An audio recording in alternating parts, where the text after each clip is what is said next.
Good evening my dear students, welcome to this YouTube channel.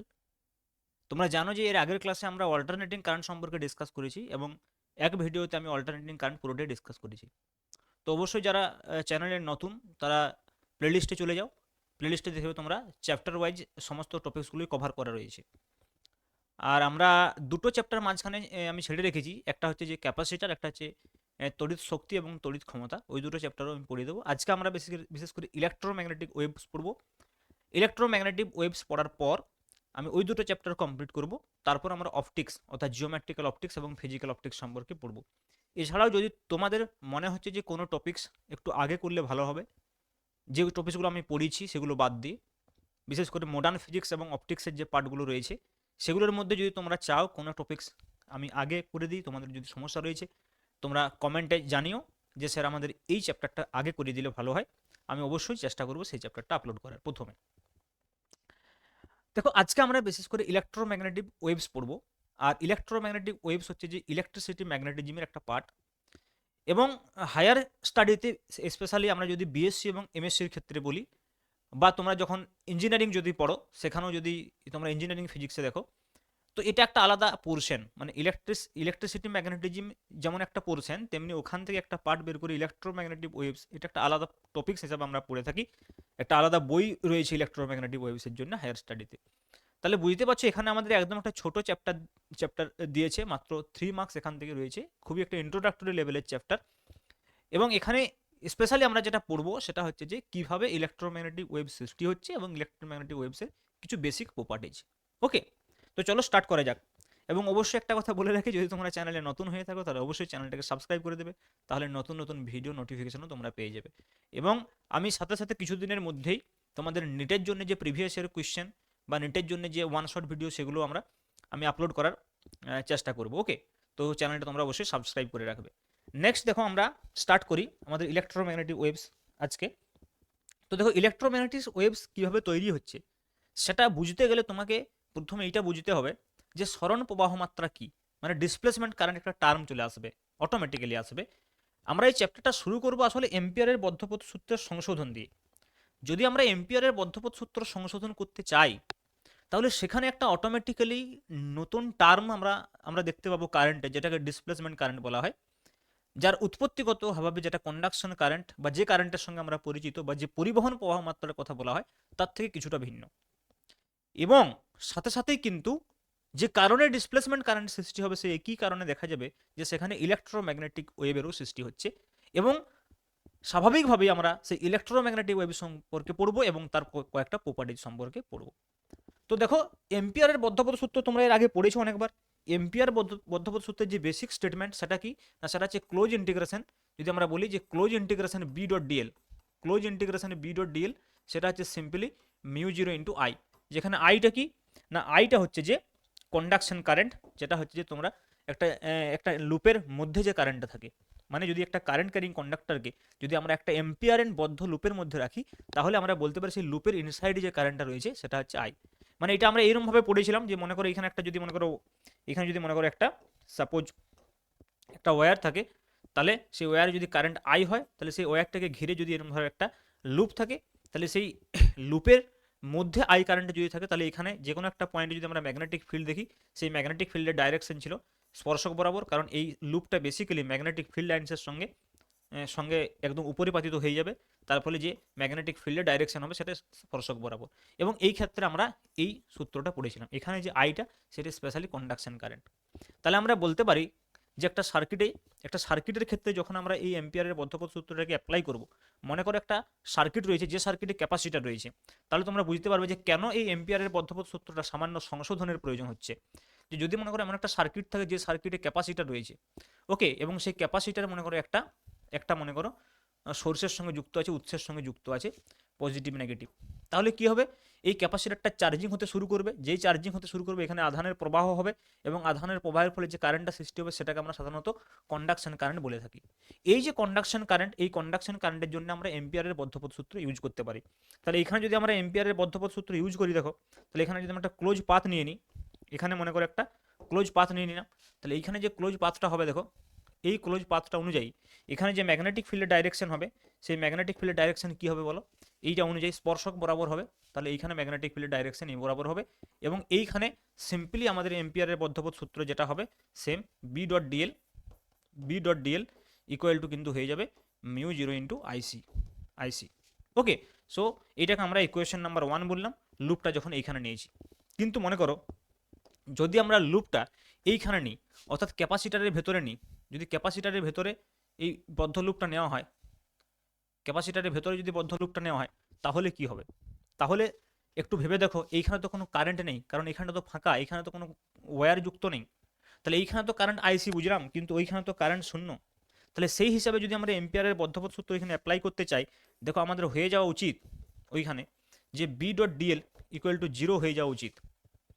আবার এটা একদিক থেকে কন্ট্রাডিকশনও করছে যে যদি এইখানে কারেন্ট 0 হয়ে যায়, তাহলে এইখানে কি করে কারেন্ট পাওয়া সম্ভব? তাহলে এটা এটা একটা ওপেন সার্কিট হয়ে যাবে, সার্কিটটা ব্রেক হয়ে যাবে তো এখানে, তাহলে তো এইখানে কোনো কারেন্ট পাওয়া যাবে না। কিন্তু দেখা যায় এইখানেও কিন্তু সেম কারেন্ট পাওয়া যায়, এইখানে যা কারেন্ট পাওয়া যায়। তাহলে অবশ্যই এই দুটো ক্যাপাসিটর প্লেটের মাঝখানেও এই একই কারেন্ট পাওয়া যাওয়া উচিত, সেম ম্যাগনিটিউডের কারেন্ট পাওয়া উচিত। কিন্তু সমস্যা হচ্ছে এখানে তো ওয়্যার নেই, তাহলে কারেন্টটা পাওয়া যাবে কি করে? তাহলে হতে পারে অন্য কোনোভাবে উৎপন্ন হবে, কিন্তু কারেন্ট চাই এখানে, না হলে সার্কিট কমপ্লিট হবে না। তাহলে এইখানে নিশ্চয়ই এই আইসির সেম ম্যাগনিটিউডের অন্য কোনো কারেন্ট এখানে রয়েছে, যেটা হয়তো উৎপত্তিগতভাবে আলাদা, এবং সেটাকেই বলা হয় ডিসপ্লেসমেন্ট কারেন্ট। এবং সেই যে ডিসপ্লেসমেন্ট কারেন্ট, তার কথা কিন্তু প্রথম ডিসকভার করেছিলেন বা ইনভেনশন করেছিলেন বা তার কথা প্রথম বলেছিলেন তিনি হচ্ছে ম্যাক্সওয়েল। এবং এই জন্য বলা হয় যে এম্পিয়ারের বদ্ধপথ সূত্রটাকে মানে সংশোধন করেছিলেন ম্যাক্সওয়েল। তো তিনি কি বলছেন, খুব একটা সিম্পল লজিক তিনি দিচ্ছেন যে এইখানে যদি প্লাস হয়, তাহলে দেখো এই দিকটা ক্যাপাসিটরটা, এই দিকটা প্লাস এবং এই দিকটা মাইনাস, ধীরে ধীরে ক্যাপাসিটরটা কি হবে, চার্জিং হতে শুরু করবে। যেই ক্যাপাসিটরটা চার্জিং হতে শুরু করবে, সঙ্গে সঙ্গে দেখো একটা ইলেকট্রিক ফিল্ড তৈরি হবে, যে ইলেকট্রিক ফিল্ড কিন্তু ক্রমশ ভেরি করতে শুরু করবে। প্লাস থেকে মাইনাসের দিকে একটা ইলেকট্রিক ফিল্ড যাচ্ছে, তাহলে ইলেকট্রিক ফিল্ডের একটা ভেরিয়েশন হবে। কারণ কি, এই যে চার্জিং হচ্ছে এটা সঙ্গে সঙ্গে চার্জ হয়ে যাবে না, ধীরে ধীরে এটা চার্জিং হতে শুরু করবে, তাহলে ইলেকট্রিক ফিল্ডও 0 থেকে ম্যাক্সিমাম হবে, তাহলে ইলেকট্রিক ফিল্ডের একটা ভেরিয়েশন হবে।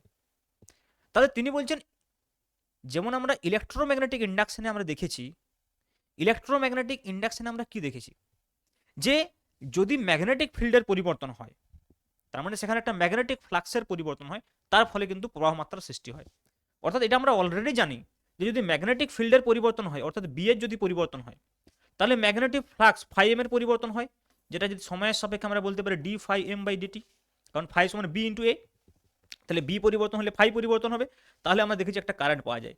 এই কারেন্টও কিন্তু আসলে কন্ডাকশন কারেন্টেই, সেটাকে আমরা বলি যে এটা আবিষ্ট প্রবাহ মাত্রা, কিন্তু আসলে তো সেটা conduction current due to flow of charge.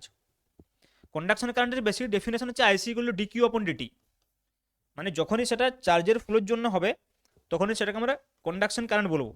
Conduction কারেন্টের যদি বেসিক ডেফিনেশন বলি আইসি, তাহলে সেটা simply DQ upon DT, DQ upon DT.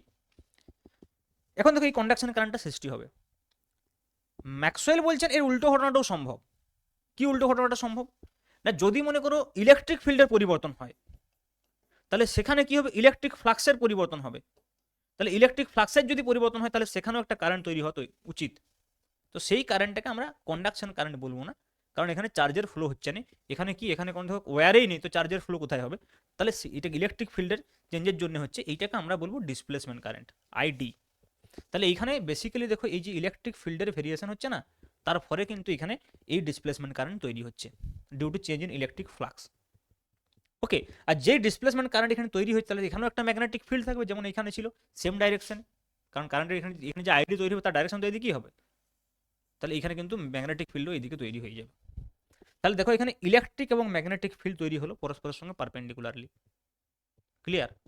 তাহলে এই যে ইলেকট্রিক ফিল্ডটার চেঞ্জের জন্য বা ইলেকট্রিক ফ্লাক্সের চেঞ্জের জন্য যে কারেন্টটা সৃষ্টি হচ্ছে, সেটা হচ্ছে আইডি। তাহলে এই যে আইডির কথা বলা হচ্ছে যখন, তাহলে তখন এখানে রাইট হ্যান্ড সাইডটাতে আমরা 0 কি লিখবো না? তাহলে রাইট হ্যান্ড সাইডটা হওয়া উচিত কি, অ্যাকর্ডিং টু এম্পিয়ারের বদ্ধপথ সূত্র কিন্তু 0 হওয়া উচিত ছিল, কিন্তু ম্যাক্সওয়েল বলছেন যে না, 0 হবে না, কারণ ওইখানে একটা কারেন্ট রয়েছে, আমরা ভুল করছি, কারেন্ট নেই এমনটা নয়। তাহলে সেই কারেন্টটা কি, সেই কারেন্টটা মিউ 0 ইন্টু আইডি, মানে আইডি যেহেতু কারেন্ট, তাহলে ফর্মুলাটা হয়ে যাবে মিউ 0 ইন্টু আইডি। এখন দেখো এম্পিয়ারের বদ্ধপথ সূত্রটা এখানেও প্রযোজ্য হবে। তাহলে তিনি বলছেন যদি দুটোকে একসঙ্গে লিখি, মানে কোনো জায়গায় তো এমনও হতে পারে যে ডিসপ্লেসমেন্ট কারেন্টও রয়েছে, এবং সঙ্গে সঙ্গে কন্ডাকশন কারেন্টও রয়েছে, মানে মানে ইলেকট্রিক ফিল্ডেরও ভেরিয়েশন হচ্ছে, এবং সেখানে কন্ডাকশন কারেন্টও রয়েছে। তাহলে সেক্ষেত্রে দুটোকে একসঙ্গে আমরা যদি লিখি তাহলে অ্যাম্পিয়ারের বদ্ধপদ সূত্রটাকে আমরা এইভাবে লিখবো যে B dot DL equal to mu zero into IC plus ID, IC plus ID. তাহলে যখন আইসি জিরো হবে তখন মিউ জিরো আইডি, আর যখন আইডি জিরো হবে তখন মিউ জিরো আইসি। এখন কথা হচ্ছে যে আইডির এক্সপ্রেশন তাহলে কি হওয়া উচিত? যেমন ধরো আইসির এক্সপ্রেশন তো আমরা অলরেডি জানি, আইসির এক্সপ্রেশন আমরা অলরেডি জানি ডি কিউ বাই ডিটি, আমি এখনই বললাম। সিমিলারলি আমরা যদি আইডির এক্সপ্রেশন বলি, আইডির একটা এক্সপ্রেশন হবে যে এক্সপ্রেশনটা হচ্ছে specially change in electric flux, মানে ডিফাই ই আপন ডিটি হওয়া উচিত। কিন্তু ডাইমেনশনালি যদি এটাকে কারেক্ট করি তখন দেখা যাবে এখানে একটা এপসিলন জিরো গুণ করতে হবে। এমনিতে কি বলছি ইলেকট্রিক ফ্লাক্সের পরিবর্তনের জন্য হচ্ছে, কিন্তু যদি আমরা direct D phi E by DT লিখে তাহলে সেটা কারেন্টের যে ডাইমেনশন সেটার সঙ্গে মিলবে না, কিন্তু একটা এপসিলন যদি গুণ করা হয় তাহলে মিলবে।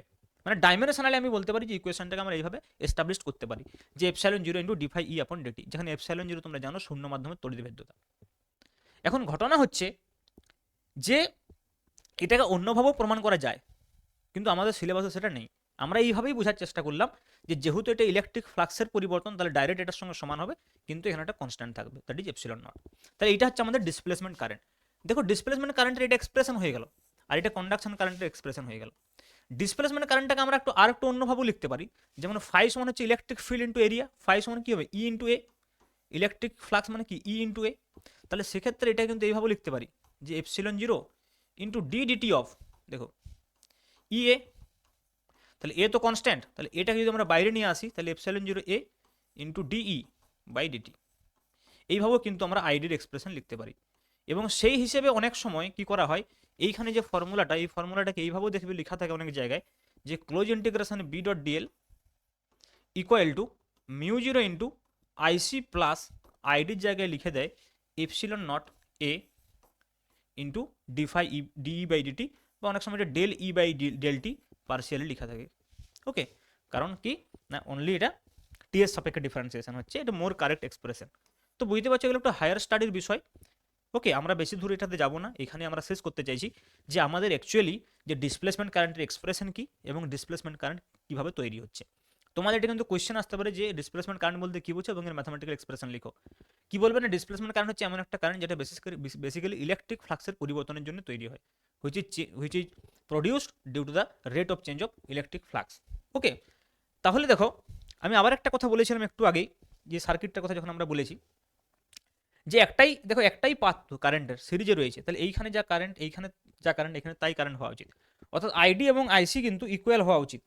আইডি এবং আইসি কিন্তু ইকুয়াল হওয়া উচিত, আমরা সেটাও কিন্তু প্রমাণ করতে পারবো। দেখো যে আইডি এবং আইসি ইকুয়াল কী করে প্রমাণ হবে, দেখো যদি মনে করো এই ক্যাপাসিটারটাকে আমরা ধরি, যার মনে করো প্লেট এরিয়া হচ্ছে যে এ, যার চার্জ ডেন্সিটি হচ্ছে যে সিগমা, আর এমনিতে চার্জ তো বললামই যে Q plus Q minus Q.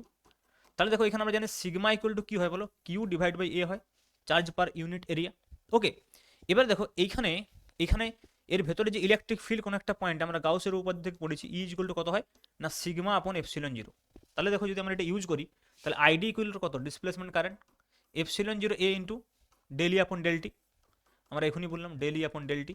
তাহলে আমরা যদি এটা এইভাবে লিখি এপসিলন জিরো এ, বা আমরা যদি ডি দিয়ে প্রকাশ করি, ডি দিয়ে করো, এখানে আমি অত তোমাদের মনে করছি যে তোমরা ছোটই আছো, তোমরা ডি দিয়ে করো, ভুল নয় খুব একটা।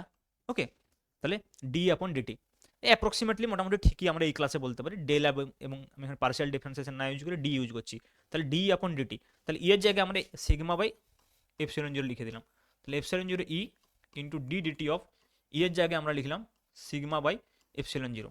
এবার সিগমা মানে কত কিউ বাই এ। তাহলে দেখো epsilon zero A into D DT into Q by A epsilon zero. এবার দেখো এ এপসিলন জিরো কনস্ট্যান্ট বাইরে চলে আসবে, তাহলে epsilon zero A into 1 by A epsilon zero into D Q by DT. এইবার লক্ষ্য করে দেখো এটা কেটে গেল, this is equal to D Q by DT. তার মানে ম্যাথামেটিক্যালি এটা কারেক্ট, ম্যাথামেটিক্যালি ইকুয়াল, আইডি এবং আইসি ইকুয়াল, মানে ম্যাগনিটিউড ইকুয়াল। অনেক সময় এটা প্রমাণ করতে দেয় যে প্রমাণ করো ম্যাথামেটিক্যালি একটা ক্যাপাসিটারের মধ্যে যে ডিসপ্লেসমেন্ট কারেন্ট এবং যেটা কন্ডাকশন কারেন্ট এক্সপ্রেশন সেটা সেম। ওকে, তো এটা তোমরা দেখাতে পারো। তাহলে বেসিক্যালি দেখো এখানে আমরা কি পড়লাম, এখানে আমরা এটা প্রমাণ করতে পারলাম আইসি ইকুয়াল টু আইডি, ডিসপ্লেসমেন্ট কারেন্টের ডেফিনেশন দিতে পারলাম, ডিসপ্লেসমেন্ট কারেন্টের ম্যাথামেটিক্যাল এক্সপ্রেশন পেলাম, এবং সবচাইতে যেটা গুরুত্বপূর্ণ বিষয় সেটা হচ্ছে এম্পিয়ারের বদ্ধপদ সূত্রের সংশোধন করতে পারলাম। তো এখন এই এম্পিয়ারের বদ্ধপদ সূত্রের সংশোধন করার পর আমরা যদি ওই সূত্রটার সঙ্গে আবার কয়েকটা সূত্রকে অ্যাড করে দিই, যে সূত্রগুলো আমাদের অলরেডি আগে থেকেই জানা, যেরকম ধরো আমরা গাউসের উপপাদ্য অলরেডি পড়েছি, যে close surface integration E dot DS, হ্যাঁ না, close surface integration E dot DS আমরা অলরেডি পড়েছি।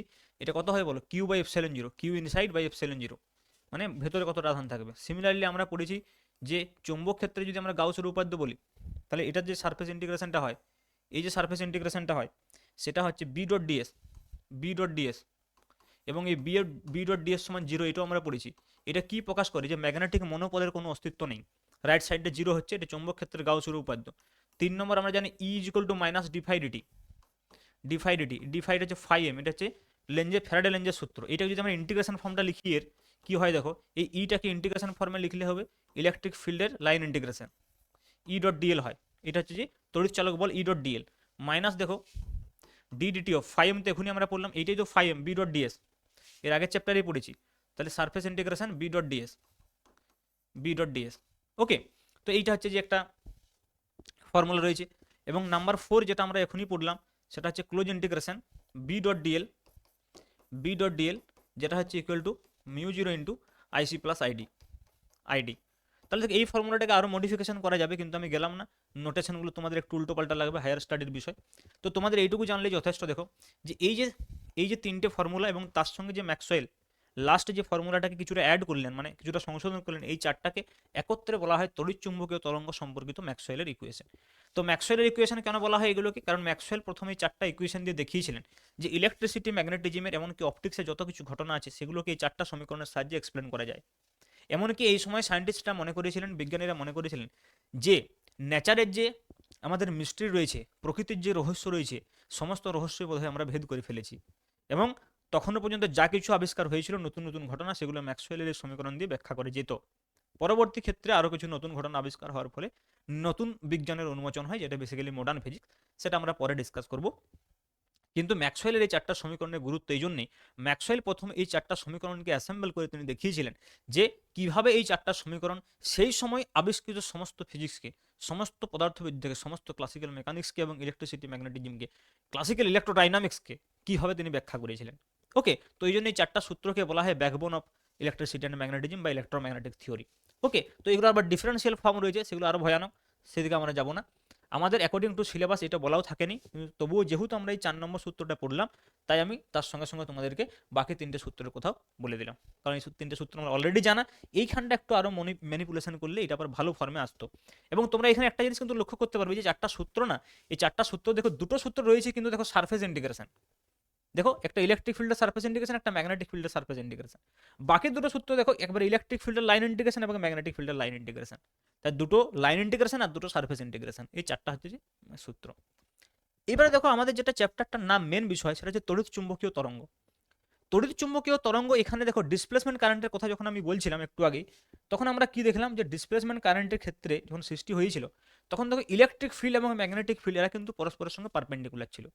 তো দেখা যাচ্ছে এই ইলেকট্রিক ফিল্ড এবং ম্যাগনেটিক ফিল্ড পরস্পরের সঙ্গে শুধু পারপেন্ডিকুলার আছে এমন নয়, পারপেন্ডিকুলার থেকে এরা ভাইব্রেটও করছে। ভাইব্রেট মানে এদের যে ম্যাগনিটিউড, এদের যে অ্যাম্প্লিটিউড, সেটা ম্যাক্সিমাম হচ্ছে। এবং তাদের এই যে ভাইব্রেশন, তার ফলে দেখা যাচ্ছে এখানে একটা ওয়েভ তৈরি হচ্ছে, যে ওয়েভটা এরা যে তলে রয়েছে এবং এদের দুজনের সঙ্গেই পারপেন্ডিকুলার হয়ে, ভেবে দেখো, ইলেকট্রিক ফিল্ড এবং ম্যাগনেটিক ফিল্ড দুজনের সঙ্গেই পারপেন্ডিকুলার কোনো ডাইরেকশনে মুভ করছে, সেটা due to vibration of electric and magnetic field. এই যে ওয়েভটাকে, যে ওয়েভটা ইলেকট্রিক ফিল্ড এবং ম্যাগনেটিক ফিল্ড দুজনের ভাইব্রেশনের জন্য সৃষ্টি হচ্ছে এবং দুজনের সাথেই লম্বভাবে এগিয়ে চলছে, এইটাকে বলা হয় ইলেকট্রোম্যাগনেটিক ওয়েভস। তো চলো আমরা এই ইলেকট্রোম্যাগনেটিক ওয়েভসের আমরা কয়েকটা প্রপার্টি সম্পর্কে কিন্তু পড়বো এবারে। ওকে, তো দেখো এখানে আমি একটা বেসিক ডায়াগ্রাম দেখিয়েছি, যেখানে এই দেখো রেড পোর্শনটা, এটা হচ্ছে ইলেকট্রিক ফিল্ডের ভাইব্রেশন, আর দেখো এখানে তার সঙ্গে পারপেন্ডিকুলারলি ম্যাগনেটিক ফিল্ডের ভাইব্রেশন। মানে এই বরাবর যদি ইলেকট্রিক ফিল্ডের ভাইব্রেশন হয়, এই বরাবর যদি ইলেকট্রিক ফিল্ডের ভাইব্রেশন হয়, তাহলে এই বরাবর হচ্ছে যে ম্যাগনেটিক ফিল্ডের ভাইব্রেশন। দেখো এইভাবে রয়েছে পরস্পরের সঙ্গে পারপেন্ডিকুলার, এই বরাবর ইলেকট্রিক ফিল্ড, এই বরাবর ম্যাগনেটিক ফিল্ড, এই বরাবর ইলেকট্রিক ফিল্ড, এই বরাবর ম্যাগনেটিক ফিল্ড, এবং এদের দুজনের সঙ্গে লম্ব হবে ইলেকট্রোম্যাগনেটিক ওয়েভ এগিয়ে চলবে। দেখো আমরা কীভাবে সেটা দেখাতে পারি। মনে করো সাপোজ যদি আমি এইভাবে বলি, যে এই বরাবর মনে করো ইলেকট্রিক ফিল্ড রয়েছে, এইটা এক্স এক্সিস, এটা ওয়াই এক্সিস মনে করো, বা এইটা ওয়াই এক্সিস নিলাম। ওকে, এটা মনে করো এক্স নিলাম, এটা এক্স অ্যাক্সিস, এটা ওয়াই অ্যাক্সিস, এটা জেড অ্যাক্সিস। তাহলে মনে করো এই বরাবর রয়েছে ইলেকট্রিক ফিল্ড এবং এই বরাবর রয়েছে ম্যাগনেটিক ফিল্ড। তাহলে এই দুজনের সঙ্গেই পারপেন্ডিকুলার এই বরাবর সি, মানে এই বরাবর হচ্ছে যে সি মানে হচ্ছে স্পিড অফ লাইট, যেটা হচ্ছে ইলেকট্রোম্যাগনেটিক ওয়েভের লাইট, সে কিন্তু ওই স্পিড সেটা কিন্তু এই বরাবর এগিয়ে যাবে এক্স অ্যাক্সিস বরাবর। এবং এই যে এইরকম হবে আর কি, এদিকে যদি ইলেকট্রিক ফিল্ড হয় ওকে, তাহলে ম্যাগনেটিক ফিল্ডটা এইভাবে যাবে, ম্যাগনেটিক ফিল্ডটা এর সঙ্গে পারপেন্ডিকুলার এইভাবে যাবে, এইভাবে যাবে ওকে। তাহলে এই বরাবর যদি আমাদের ইলেকট্রিক ফিল্ড ভেক্টরের কম্পন হয়, তাহলে এই বরাবর কিন্তু ম্যাগনেটিক ফিল্ড ভেক্টরের কম্পন হবে।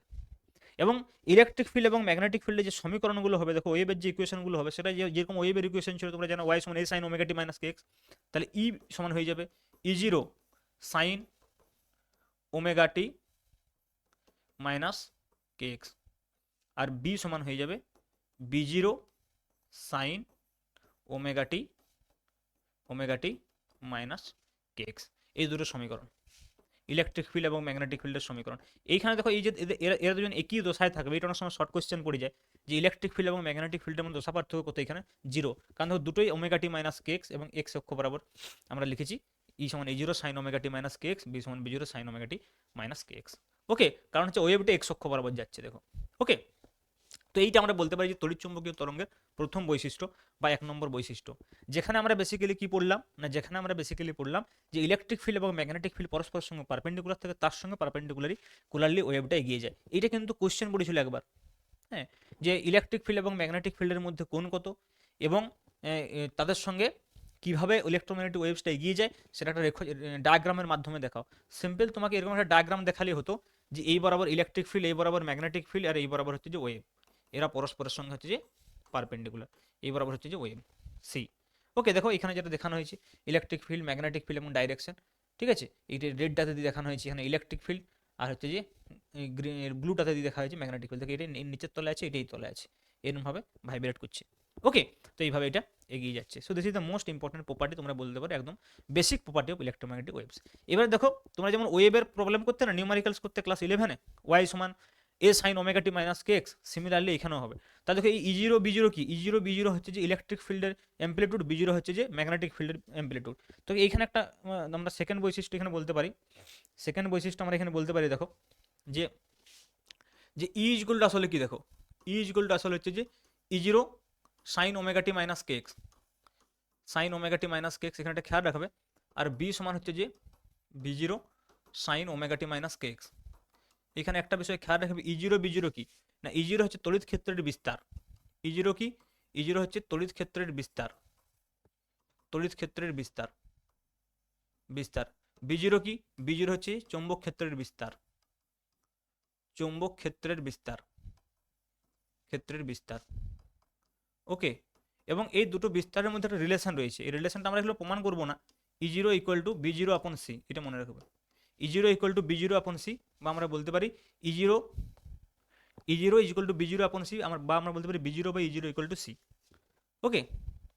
তো ই জিরো যেটা সেটা হচ্ছে যে B zero upon C, B zero equal to E zero upon C, sorry ভুল লিখলাম, সরি, এটা হবে B zero equal to E zero upon C. দেখো এটা একটা মনে রাখার আমি একটা প্রসেস বলে দিচ্ছি, এটা অনেক সময় অনেকে ভুলে যায়, আমিও দেখো ভুলে গেছিলাম, কিন্তু ব্যাপারটা আসলে কি দেখো তুমি যদি অ্যাকচুয়ালি বেসিক বিষয়টা জানো তোমার মনে থাকবে। বেসিক বিষয়টা হচ্ছে ম্যাগনেটিক ফিল্ডের যে বিস্তার না, এটা ইলেকট্রিক ফিল্ডের বিস্তার থেকে অনেক কম হয়। ম্যাগনেটিক ফিল্ডের যে বিস্তার সেটা মনে রাখবে সবসময়, সেটা হচ্ছে ইলেকট্রিক ফিল্ডের বিস্তারের থেকে অনেক কম হয়। এবং দেখো যেহেতু ম্যাগনেটিক ফিল্ডের বিস্তার খুব কম, ওই জন্য যে লাইটটাকে আমরা দেখি ভিজিবল লাইট, যে ভিজিবল লাইটের কথা আমরা বলি মানে যে দৃশ্যমান আলো, সেই দৃশ্যমান আলোটা কিন্তু কন্ট্রোল হয় ইলেকট্রিক ফিল্ডের দ্বারা। মানে আমাদের চোখে যে সেন্সেশনটা আমরা পাই স্পেশালি, যে যে লাইটের সেন্সেশনটা পাই, যে ইলেকট্রোম্যাগনেটিক ওয়েভের সেন্সেশনটা আমরা পাই, যে লাইটের সেন্সেশনটা পাই, সেটা স্পেশালি আমরা যেটা পাই বেশি করে সেটা ইলেকট্রিক ফিল্ডের ভাইব্রেশনটা আমরা পাই। ম্যাগনেটিক ফিল্ডের ভাইব্রেশনটা আমাদের চোখের ক্ষেত্রে ততটা ইফেক্টিভ নয়, মানে আমাদের চোখে ততটা ম্যাগনেটিক ফিল্ড প্রভাব ফেলতে পারে না। তার কারণ হচ্ছে ম্যাগনেটিক ফিল্ডের যে অ্যাম্প্লিটিউড সেটা খুব কম হয়। এই জন্যই যখন আমরা পোলারাইজেশন পড়বো দেখবে পোলারাইজেশন, তখন আমরা ইলেকট্রিক ফিল্ডের পোলারাইজেশন করলেই কাজ হয়ে যায়, আলাদা করে ম্যাগনেটিক ফিল্ডের পোলারাইজেশন করতে হয় না। ওই জন্য ইটাকে লাইট ভেক্টরও বলা হয়, ইলেকট্রিক ফিল্ডকে অনেক সময় লাইট ভেক্টরও বলা হয়। তাহলে যেহেতু ইলেকট্রিক ফিল্ডকে লাইট ভেক্টর বলা হয়, তাহলে এর অ্যাম্প্লিটিউড সবসময় বেশি হবে, আর ম্যাগনেটিক ফিল্ডের অ্যাম্প্লিটিউড কম হবে। তাহলে magnetic field is equal to electric field divided by something হওয়া উচিত। তাহলে দেখো C is equal to E zero by B zero, E zero by B zero. তো এই এক্সপ্রেশনটা তোমরা কিন্তু মনে রাখবে, এটা প্রমাণ করাও যায়, কিন্তু আমি কিভাবে মনে রাখতে হলো হবে তোমাদেরকে আমি বলে দিলাম। নেক্সট দেখো এইটাও আবার প্রমাণ করা যায় যে এই যে speed of light C, speed of light দেখা যায় এইটা হচ্ছে যে মিউ জিরো এবং এপসাইলন জিরোর উপর এইভাবে নির্ভরশীল। C equal to 1/μ0 epsilon zero, যেখানে মিউ জিরোটা কি না শূন্য মাধ্যমের চৌম্বক ভেদ্যতা, এপসাইলন জিরো শূন্য মাধ্যমের তড়িৎ ভেদ্যতা। তোমরা মিউ জিরো এবং এপসাইলন জিরোর মানগুলো জানো, যদি বসিয়ে দাও মিউ জিরো কত হয় বলো 4 পাই ইন্টু 10⁻⁷ এসআই ইউনিটে, আর এপসাইলন জিরো কত হয় 8.854 ইন্টু 10⁻⁻12। এটা যদি বসিয়ে ক্যালকুলেশন করো না, এখান থেকে তোমরা পেয়ে যাবে অতি ওয়ের নন ভ্যালুটা 3 × 10⁻8 মিটার পার সেকেন্ড, যেটা হচ্ছে স্পিড অফ লাইট। ওকে, তাহলে সিকে আমরা এইভাবে লিখতে পারি √1/μ0 ইন্টু এপসাইলন জিরো। নেক্সট দেখো 4 নম্বর বৈশিষ্ট্য যেটা আমি বলবো সেটা হচ্ছে এনার্জি, ইলেকট্রোম্যাগনেটিক ওয়েভের এনার্জি কত। দেখো ইলেকট্রোম্যাগনেটিক ওয়েভে কী থাকে, ইলেকট্রিক ফিল্ডও থাকে আবার ম্যাগনেটিক ফিল্ডও থাকে। তাহলে তোমাদের নিশ্চয়ই মনে আছে যে ইলেকট্রিক ফিল্ডের শক্তি ঘনত্ব, মানে প্রতি একক আয়তনে যে ইলেকট্রিক ফিল্ড হয়, সেই ইলেকট্রিক ফিল্ডের শক্তি ঘনত্ব হচ্ছে 1/2ε0 ইন্টু ই স্কোয়ার, তোমরা জানো। এবং ম্যাগনেটিক ফিল্ডের যে এনার্জি প্রতি একক আয়তনে ইউএম যদি আমরা বলি, সেটা হয়ে যায় 1/2 ইন্টু, দেখো এখানে যেমন এপসাইলন জিরো আছে, এখানে নিচে এপসাইলন মিউ জিরো হয়ে যাবে, আর এটা যেহেতু ই স্কোয়ার আছে এখানে বি স্কোয়ার হয়ে যাবে, 1/2 into B square by mu zero. তাহলে এইটা হচ্ছে ম্যাগনেটিক ফিল্ডের প্রতি একক আয়তনে যে শক্তি রয়েছে বা শক্তি ঘনত্ব, আর এটা হচ্ছে ইলেকট্রিক ফিল্ডের শক্তি ঘনত্ব। তাহলে এই দুটোতে যদি আমরা অ্যাড করি তাহলে সেটা ইলেকট্রোম্যাগনেটিক ওয়েভের শক্তি ঘনত্ব হবে। তাহলে দেখো এর আমি ভ্যালুগুলো বের করছি। তাহলে ই আসলে আমাদের কত, E zero sine omega T minus K x. তাহলে দেখো ইউ ই কে আমি এইভাবে লিখতে পারি 1/2 into epsilon zero into E square, মানে কত E zero square sine square omega T minus K X. হবে কি হবে না, হবে কি হবে না হবে। তাহলে দেখো তেমনি এইখানে লিখবো কি 1/2 ইন্টু বি মানে কি বলো B zero square sine square omega T minus K X divided by mu zero. Okay, এবারে দেখো যদি আমরা এর অ্যাভারেজ ভ্যালু নিই, কারণ সাইন স্কোয়ার এই দেখো সাইন স্কোয়ার আছে, এর অ্যাভারেজ ভ্যালু নিতে হবে। তাহলে অ্যাভারেজ ভ্যালু কত হবে দেখো ইউ ই এর যদি আমি অ্যাভারেজ নিই, তাহলে 1/2 into epsilon zero into E zero square into average of sign square omega T minus K x. দেখো আমি তোমাদেরকে আগেই বলেছিলাম এটা মনে রাখার জন্য যে এই অ্যাভারেজ ভ্যালুটা অনেক জায়গায় কাজে লাগবে, সবসময় এটা ইন্টিগ্রেশন করে নির্ণয় করা সম্ভব নয়। তাহলে এইটা ইকুয়াল টু দেখো হয়ে যাবে 1/2 into B zero square upon mu zero into average sine square omega T minus K X, তাই নয় কি। তাহলে দেখো সাইন স্কোয়ার এবং কস স্কোয়ার আমি বলেছিলাম অ্যাভারেজ কত হয় 1/2, sine square average cos square average সবসময় 1/2 হয়, এটা খেয়াল রাখবে। বারবার আমি বলছি সাইন স্কোয়ার ওমেগা টি বা sine square theta in general বলি, যদি এর গড় নেওয়া হয় 1/2 হবে। সিমিলারলি যদি আমরা কস স্কোয়ার থিটা নিই তারও যে অ্যাভারেজ হবে, কস স্কোয়ার থিটার যে অ্যাভারেজ সেটাও সবসময় 1/2 হবে, এটা খেয়াল রাখবে। আর এটা যদি আলাদা আলাদা হয়, অর্থাৎ শুধু সাইন থিটা থাকলে অ্যাভারেজ জিরো, শুধু অনলি কস থিটা থাকলে অ্যাভারেজ জিরো। আমি বারবার বলছি এগুলো মনে রাখবে। যদি দুটো সাইন থিটা কস থিটার গুণফল থাকে, sine theta into cos theta average তাও zero, cos theta into sine theta average তাও জিরো। ওকে, তাহলে অনলি টার্ম সার্ভাইভ করবে যখন সাইন এবং কস স্কোয়ার টার্মে থাকবে। তাহলে দেখো এইটাও 1/2 হয়ে যাবে, ওইটাও 1/2। তাহলে এটা হয়ে যাবে 1/2 epsilon zero into E zero square into 1/2, এদিকে হয়ে যাবে দেখো 1/2 into B zero square upon mu zero into 1/2। তার মানে ইলেকট্রিক ফিল্ডে যে এনার্জি শক্তি ঘনত্ব সেটা হচ্ছে যে 1/2 ইন্টু 1/2 নয় 1/4 হয়ে গেল, 1/2 ইন্টু 1/2 কত হবে 1/4। তাহলে 1/4 epsilon zero into E zero square, এটা হয়ে যাবে দেখো ইউএম এভারেজ, সেটা হচ্ছে যে 1/4 into B zero square by mu zero square. Clear. তাহলে আমরা অ্যাভারেজ ইলেকট্রিক এনার্জি এবং অ্যাভারেজ ম্যাগনেটিক এনার্জি পেয়ে গেছি। যদি আমরা এই দুটোতে যোগ করি তাহলে আমরা টোটাল এনার্জি পাবো। দেখো তাহলে টোটাল এনার্জি ইউ যদি আমরা বলি U average, that is U E average plus U M average. Okay, তাহলে দেখো ইউ ই অ্যাভারেজ কত 1/4 into epsilon zero into E zero square plus 1/4 into B zero square upon mu zero. এইটা হয়ে গেল আমাদের total energy of a electromagnetic wave. Interesting বিষয় হচ্ছে U E এবং ইউ এম সেম, এরা দুজনেই সমান। ইউ ই এবং ইউ এম আসলে সমান। কী করে বুঝতে পারবে, দেখো আমরা এখন একটা রিলেশন বললাম যে বি জিরো কত, বি জিরো হচ্ছে আসলে E0/C।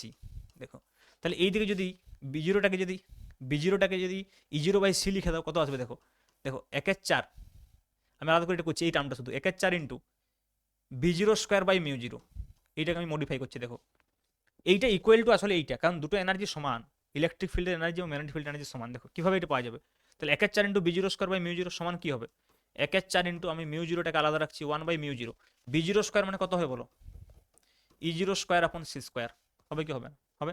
আচ্ছা C² ইকুয়াল টু কত, এখনই বললাম দেখো, C ইকুয়াল টু 1/√μ0ε0, তাহলে C² ইকুয়াল টু কত হবে, 1/μ0ε0, তাহলে 1/C² ইকুয়াল টু কত হবে, μ0 ইন্টু ε0, হবে কি হবে না? তাহলে এই যে 1/C² এর ভ্যালুটা এখানে বসিয়ে দাও, কত হবে দেখো, 1/4 into 1/μ0 into E0² into 1/C² মানে কত, 1/C² মানে কত, μ0 ইন্টু ε0, 1/C² মানে হচ্ছে যে μ0 ইন্টু ε0।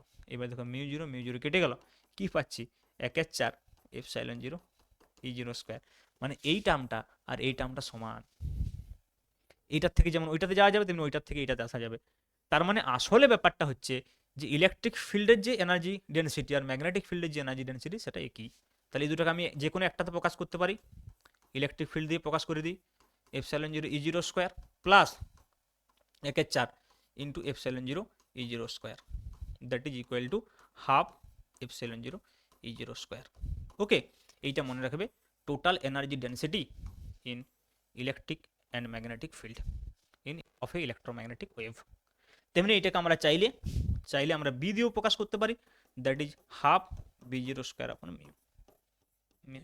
ওকে, এইটা হয়ে গেল electromagnetic energy, total energy, electromagnetic ওয়েভের টোটাল এনার্জি। ওকে, এবার দেখো ইলেকট্রোম্যাগনেটিক ওয়েভের তীব্রতা। নেক্সট আমরা যেটা বলবো প্রপার্টি নম্বর 4 বা 3 হবে, 4, প্রপার্টি নম্বর 4, যে ইন্টেন্সিটি কি, তীব্রতা বা ইন্টেন্সিটি কি। দেখো ইন্টেন্সিটির বেসিক ডেফিনেশন কি জানো তোমরা, তীব্রতা বলতে আসলে কি বোঝায়, তীব্রতা বলতে আসলে বোঝায় energy per unit area per unit time.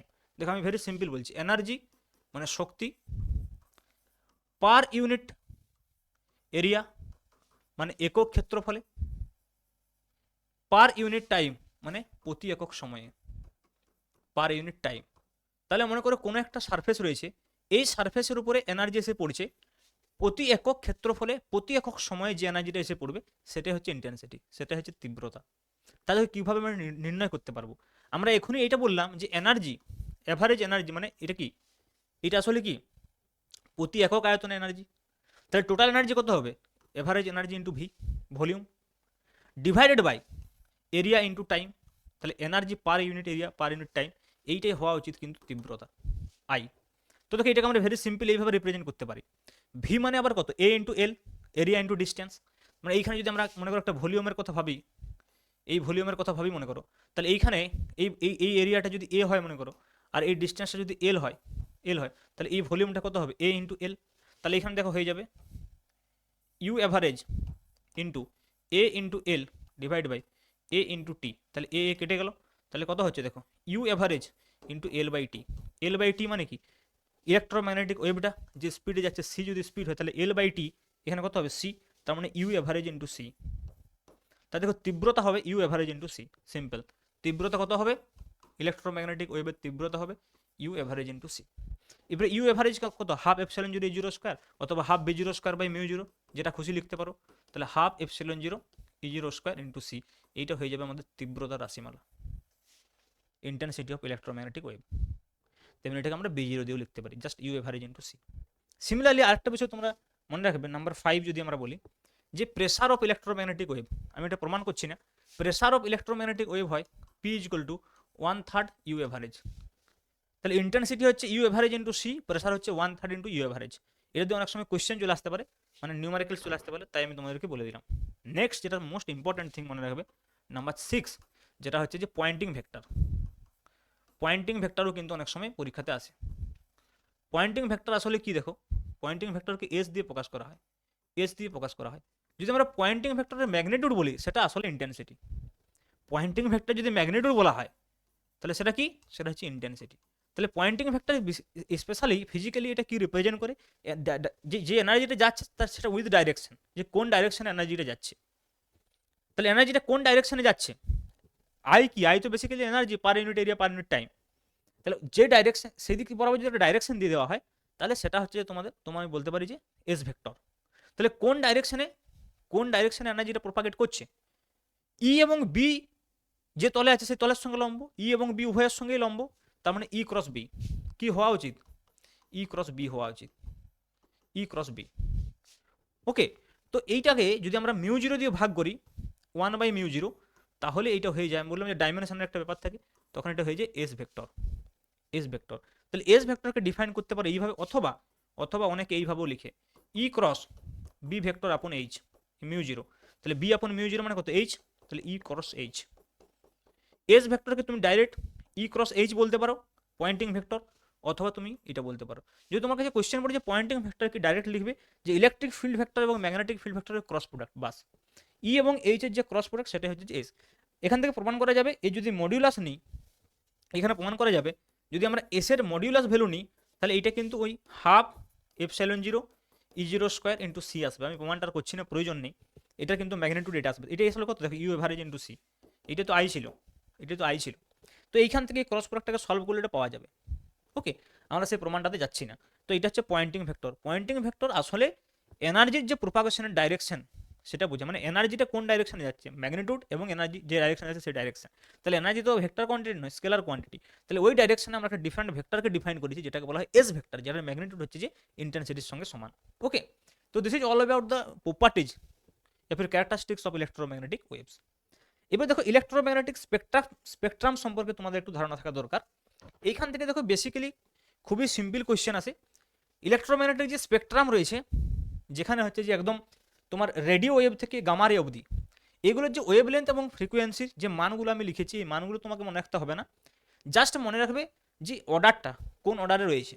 তো দেখো প্রথমে আমি বলেছি যে রেডিও ওয়েভ, দেখো রেডিও ওয়েভের যে ওয়েভ লেন্থ সেটা 0.1 মিটারের বেশি, তাহলে তার নিচে 0.1 থেকে 1 মিলিমিটার সেটা মাইক্রোওয়েভ, তার নিচে 1 মিলিমিটার থেকে 7000 অ্যাংস্ট্রম ইনফ্রারেড, তার নিচে 7000 অ্যাংস্ট্রম থেকে 4000 অ্যাংস্ট্রম ভিজিবল লাইট, তার নিচে আলট্রাভায়োলেট 4000 থেকে 10, তার নিচে এক্স রে 10 থেকে 0.01, তার নিচে গামা লেস দেন 0.01।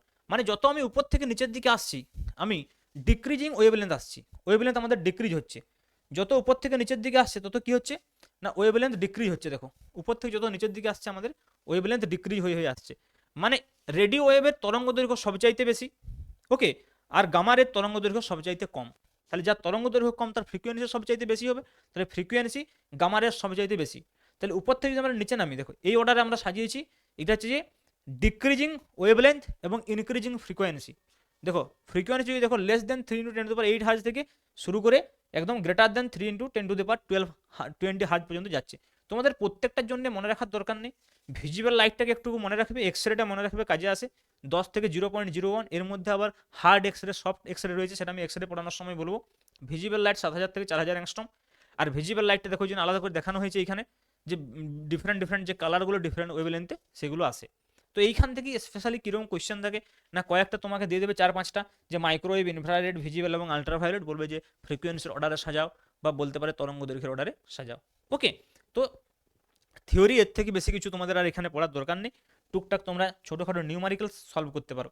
তো দেখো তোমাদের এক্সারসাইজ যে কোয়েশ্চেনটা রয়েছে সেট 1-এ, তো আমি 2-একটা নিউমারিক্যালস যেগুলো আসতে পারে যে ধরনের সেগুলো সলভ করে দিচ্ছি। এটা দেখো স্পেশালি একটা ডিসপ্লেসমেন্ট কারেন্টের প্রবলেম। বলছে একটি বায়ুযুক্ত সমান্তরাল পাত ধারকের প্রতিটি পাতের ক্ষেত্রফল দেওয়া আছে, মানে এ দেওয়া আছে, ধরো দেখো 113 সেন্টিমিটার স্কোয়ার। তো সেন্টিমিটার যদি তোমরা মিটারে নিয়ে যাও এটা হয়ে যাবে 113 × 10⁻⁴ মিটার স্কোয়ার। নেক্সট দেখো পাত দুটির ব্যবধান মানে ডি দেওয়া আছে 4 মিলিমিটার, এটা যদিও প্রয়োজন হবে না। 4 মিলিমিটার মানে কত মিটার বলো, 4 × 10⁻³ মিটার। চার্জিংয়ের সময় পাত দুটির মধ্যবর্তী অংশের তড়িৎ ক্ষেত্র 10⁻10 সেকেন্ডে, মানে টি দেওয়া আছে 10⁻10 সেকেন্ডে, কি বলছে প্রায় সমহারে এত থেকে এত হয়। তার মানে আমরা বলতে পারি E1 সমান 5 মিলিভোল্ট, 5 মিলিভোল্ট পার মিটার, আর E2 সমান হচ্ছে যে 6 মিলিভোল্ট পার মিটার। এটা চেঞ্জ হয়েছে, তাহলে ওই মুহূর্তে সরণ প্রবাহ মাত্রা। তাহলে সরণ প্রবাহ মাত্রার ডেফিনেশন আমরা এখনই করলাম, ইডি সমান কি হয়, epsilon not A into D আপন ডিটি। ডি আপন ডিটি আমরা এইভাবে লিখতে পারি, দেখো এখানে যেহেতু সমহারে পরিবর্তন হচ্ছে, তাহলে epsilon zero A into E two minus E one upon T, E two minus E one upon T এভাবে লিখতে পারি। আচ্ছা এপসিলন জিরোর ভ্যালু দেওয়া আছে, না দেওয়া থাকলে তোমরা জানো এটা। আর তাহলে আইডি ইকুয়াল টু কত হবে দেখো, এপসিলন জিরোর মানটা যদি বসিয়ে দাও 8.854 ইন্টু 10⁻12, এ এর মান 113 ইন্টু 113 ইন্টু 10⁻4, ওকে, ইন্টু দেখো ই টু মাইনাস ই ওয়ান যদি বলো তাহলে কত হচ্ছে 6-5, কিন্তু মিলি ভোল্টে আছে, ভোল্টে নিয়ে যাও, তাহলে 6-5 ইন্টু মিলি ভোল্টটাকে যদি ভোল্টে নিয়ে যায় 10⁻³ ডিভাইড বাই টাইম কত 10⁻10, বাস। এটা তোমরা সলভ করবে, তাহলে এটা এম্পিয়ার এককে তোমরা আইডি পেয়ে যাবে, ভেরি সিম্পল, শুধুমাত্র মানগুলো বসালেই হবে।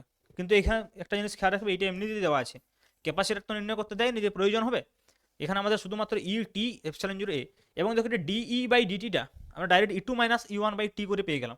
অনেক সময় কি করা থাকবে এইভাবে না, E as a function of time দিতে পারে, বললো ই সমান এ টি স্কোয়ার প্লাস বিটি দেওয়া আছে মনে করো, এ বি এবং বললো যে এই পার্টিকুলার সময়ে স্মরণ প্রবাহ মাত্রা কত হবে, তখন এটা সিম্পল ডেরিভেটিভ করতে হবে, ডি বাই ডিটি করে দেবে, এখান থেকে চলে আসবে 2at প্লাস বি, দি এটি আর বি এর মান বসিয়ে ডি বাই ডিটি যেটা আসবে সেটা এখানে বসাতে হবে।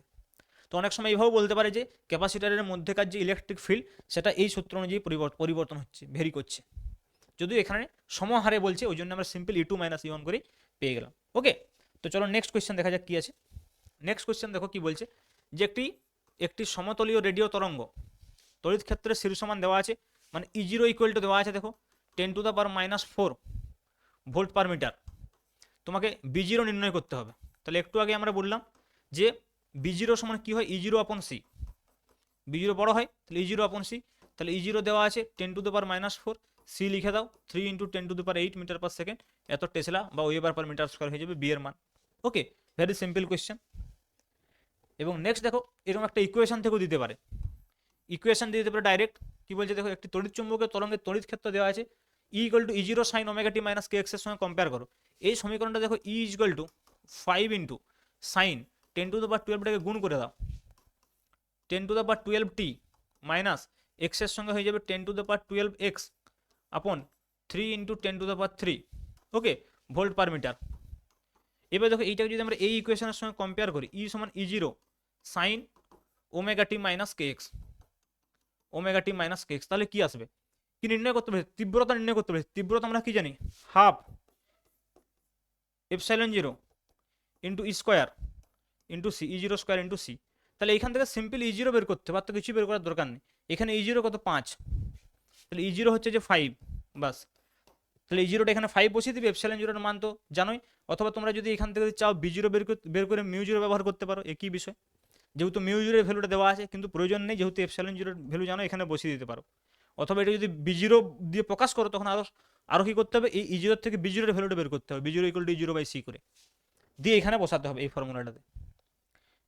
বোঝা গেল ব্যাপারটা? তাহলে এই ধরনের কিন্তু কোয়েশ্চেন তোমাদের পরীক্ষাতে আসতে পারে, সিম্পল কোয়েশ্চেন ইলেকট্রোম্যাগনেটিক ওয়েভ থেকে। এটা সবচেয়ে সহজ চ্যাপ্টার আমি বলবো, হ্যাঁ, এখান থেকে 3 মার্কস পাওয়া অত্যন্ত ইজি ব্যাপার। ওকে, তাহলে আজকে এই পর্যন্তই থাক, এই চ্যাপ্টারটা আমি পুরোটাই ডিসকাস করে নিলাম। তাহলে অবশ্যই তোমরা ভালো করে চ্যাপ্টারটা একবার রিভিশন করে নেবে। তাহলে আজকে এটুকুই থাক, ওকে, এবং অবশ্যই তোমরা চ্যানেলটা লাইক করবে, সাবস্ক্রাইব করবে, ওকে, এবং কমেন্ট করবে, তোমাদের যে কোনো সমস্যা হলে তোমরা কমেন্ট করবে যে স্যার এইটা বুঝতে পারছি না বা এই চ্যাপ্টারটা আমার প্রয়োজন। কোনো তোমাদের যদি পার্টিকুলার টপিক্সের হয়, পার্টিকুলার প্রবলেম হয়, তোমরা আমাকে বলতে পারো। ওকে, তোমাদের নোটস প্রয়োজন হলে আমাকে হোয়াটসঅ্যাপ করবে, আমি হোয়াটসঅ্যাপের নাম্বার তো জানো আমি এর আগেও দিয়েছিলাম, 7551892726 2726। ওকে, ঠিক আছে, চলো তাহলে আজকে এইটুকুই থাক, গুড নাইট।